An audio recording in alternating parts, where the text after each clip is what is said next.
Hey everyone, and welcome back to another video. And in this video, I'm going to show you how to compare property values on Propwire. Now this video is going to be particularly useful for individuals who are new to Propwire and want to run a comparable on their property. How do you actually go ahead and do that? Now there's multiple ways to do this, but this is just the way that I do it actually.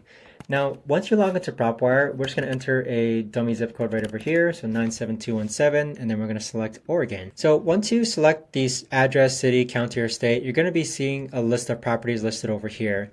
Now, I sort it by lead type, and then I organize it by MLS sold, and you'll see all the homes that have been sold within this area. So we have around 401 search results. The next thing that I'll do is I'll click on more, and then I'll click on property filters. And then this is where you want to make sure that your property types align as closely as possible to the property that you're trying to run a comparable for. So here we'll select single family home if your property is a single family home, or you'll select condo or townhouses if your family or if your property is a condo or townhouse.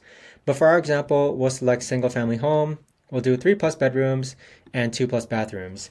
Again, this aligns with what your property is, trying to make sure that it matches as closely as possible.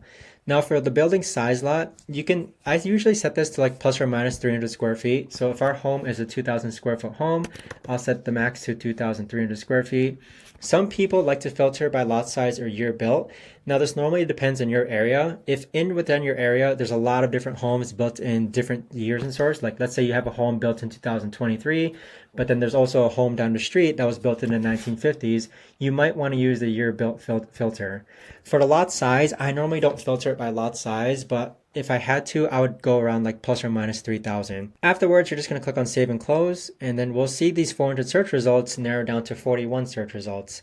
So this is where you're going to analyze this listing price or sold price of all these homes. So here we have 525, 409 square feet, 535, 313 per square foot, 392, 325 square feet. So you want to be considerate of any outliers. Sometimes Propwire or even the records might flag a single family home when it's actually a duplex.